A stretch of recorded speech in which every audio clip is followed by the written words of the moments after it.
السلام علیکم ورحمۃ اللہ وبرکاتہ۔ میں ہوں سید فرحان جاوید۔ آج ایک نئے اور بہت اہم موضوع کے ساتھ آپ کے سامنے پھر حاضر ہوں۔ امید ہے آپ سب خیریت سے ہوں گے اور اپنی زندگی کے جو دن ہیں وہ بہت اچھے انداز سے گزار رہے ہوں گے۔ آج کا جو موضوع ہے وہ ایک دن میں نے یونیورسٹی میں اسٹوڈنٹس کو ایک ہوم ٹاسک کے طور پہ اسائنمنٹ کے طور پہ دیا تھا اور میں ان کا آپ سے بھی شیئر کرتا چلوں۔ میں نے اسٹوڈنٹ سے ایک سوال پوچھا۔ وہ سوال یہ تھا کہ مجھے یہ بتاؤ کہ بہادر کون ہوتے ہیں۔ اب یہ بہت آسان سا ایک سوال تھا بظاہر، اور بہت سے لوگوں نے مختلف اسٹوڈنٹس نے مختلف اس کے جوابات دیے اور کسی حد تک سبھی کے ٹھیک تھے، لیکن جو باقاعدہ اس کا آنسر بنتا ہے وہ شاید کسی نے صحیح دیا ہو۔ تو کسی نے یہ کہا کہ صبر کر لینا، معاف کر دینا بہادری ہے، کسی نے یہ کہا کہ درگزر کر لینا بہادری ہے، کسی نے کہا کہ غصے کو پی جانا بہادری ہے۔ اب اس طرح کے بہت سے جواب موصول ہوئے۔ تو پھر جب سب کے جواب موصول ہو گئے، سب لوگوں نے باقاعدہ اس پر ورکنگ کر کے باقاعدہ لکھ کر جو بھی ان کی ریسرچ تھی وہ میرے سامنے پیش کی۔ تو اس کے بعد پھر میں نے ان سب باتوں کو دیکھنے کے بعد پھر ان سے میں نے ان کے جو جوابات تھے ان کا خلاصہ جب نکالا، تو اس کے بعد میں نے ان سے کہا، میں نے ان سے ایک سوال یہ کیا اسی سوال کے حوالے سے کہ اگر میں نے یہ سوال کیا ہے کہ بہادر کون، اور آپ نے یہ بتا دیا کہ جی بہادر فلاں شخص یا فلاں شخص، آپ کے جواب کسی حد تک ٹھیک بھی ہیں، لیکن مجھے ایک سوال کا اور جواب دیں کہ دنیا کا سب سے بہادر انسان کون تھا۔ تو سب کا متفقہ جواب تھا کہ محبوب صلی اللہ علیہ وسلم، ان سے زیادہ بہادر تاریخ میں اس کائنات میں کوئی پیدا ہی نہیں ہوا۔ تو جب یہ بات آئی پھر میں نے ان سے ایک سوال کیا، میں نے ان سے یہ کہا کہ اللہ کے محبوب صلی اللہ علیہ وسلم کی زندگی کے دو پہلوؤں کو آپ ذرا غور سے دیکھیں۔ ایک پہلو ان کی ذاتی زندگی ہے، ایک پہلو ان کی ذاتی وہ زندگی ہے کہ جن پہ ان کی ذات پر اٹیک کیا جا رہا ہے، ان کی ذات پر مینز کہ انہیں تکلیفیں پہنچائی جا رہی ہیں، ان پر اذیتیں پہنچائی جا رہی ہیں، ان پہ پتھراؤ کیا جا رہا ہے، ان کو برا بھلا کہا جا رہا ہے۔ تو اللہ کے محبوب صلی اللہ علیہ وسلم درگزر فرماتے جا رہے ہیں، درگزر درگزر درگزر۔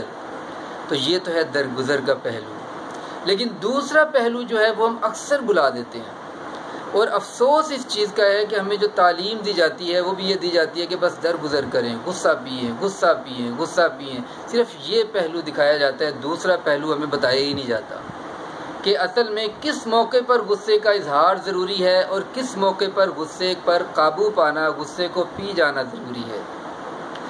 یہ بات کسی ڈاؤٹ کے بغیر بالکل ٹھیک ہے۔ وَالْكَاظِمِينَ الْغَيْظَ، اللہ تعالیٰ فرماتے ہیں کہ اور غصے کو پی جانے والے یہ صفات گناتے ہوئے اللہ فرماتے ہیں وَالْعَافِينَ عَنِ النَّاسِ، لوگوں کو معاف کر دینے والے، وَاللَّهُ يُحِبُّ الْمُحْسِنِينَ، اور اللہ تعالیٰ تو احسان کرنے والوں کو، نیکی کرنے والوں کو پسند فرماتے ہیں۔ یہ تو ایک پہلو ہے غصے کو پی جانا، لیکن دوسرے پہلو کو ہم کیوں نظر انداز کر دیتے ہیں؟ یہ کیا وجہ ہے کہ ہم دونوں سائڈز کو دیکھنے کی بجائے صرف تصویر کا ایک رخ دیکھتے ہیں، دوسرے رخ کو ہم نظر انداز کرتے ہیں؟ دوسرا رخ یہ ہے کہ جب اپنی ذات کی بات آئے، پہلا رخ یہ تھا کہ جب اپنی ذات کی بات آئے تو ہمیشہ درگزر کرنا سیکھیں، جب آپ کی اپنی ذات کی بات ہو معاف کریں، جب آپ کی اپنی ذات کی بات ہو درگزر کریں، جب آپ کی اپنی ذات کی بات ہو تو پھر تحمل کا، بردباری کا مظاہرہ کریں، صبر کا مظاہرہ کریں۔ لیکن جب بات دین کی ہو، جب بات محبوب صلی اللہ علیہ وسلم کی ہو، جب بات اللہ کی اور اللہ کے محبوب کی اور اللہ کے دین کی ہو، تب صبر نہیں کرنا ہوتا، تب غصے کے اظہار کا وقت ہوتا ہے۔ اگر ہر موقع پر صبر کرنا ہوتا تو میدان جہاد میں بھی صبر ہی کیا جاتا پھر، لیکن وہ صبر کا مقام نہیں ہے، وہ مقام غصے کے اظہار کا مقام ہے۔ وہ اپنی ذات کی وجہ سے غصہ نہیں ہے، اس کی وجہ یہ ہے کہ وہ غصہ اپنی ذات کی وجہ سے نہیں ہے، وہ غصہ ہے تو کس وجہ سے؟ وہ غصہ ہے تو اللہ کی وجہ سے، اللہ کے محبوب صلی اللہ علیہ وسلم کی وجہ سے، اللہ کے محبوب دین کی وجہ سے۔ جب اس حوالے سے کوئی سچویشن بنتی ہے، غصے کی صورت بنتی ہے، تو پھر اس غصے پر قابو نہیں پانا ہوتا، بلکہ اس غصے کا مناسب انداز میں اظہار کی ضرورت ہوتی ہے، اور وہ غصہ بہت قیمتی ہوتا ہے۔ اپنی ذات کے لیے معاف کرنا سیکھیں، تحمل سیکھیں، بردباری سیکھیں، برداشت سیکھیں، صبر سیکھیں. یہ باتیں ایک پہلو ہیں.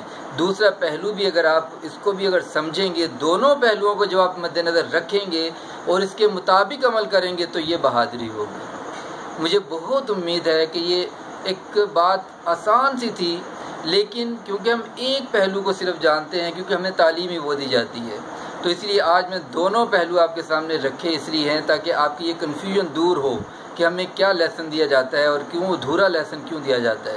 امید ہے یہ میسیج آپ کو سمجھ بھی آیا ہوگا، اور اگر آپ کو اچھا لگا ہو تو پھر آپ دوسروں سے شیئر بھی کیجیے گا، لائک کیجیے گا اور کمنٹس بھی کیجیے گا. تب تک اگلی ویڈیو تک کے لیے اجازت دیجیے. السلام علیکم ورحمۃ اللہ.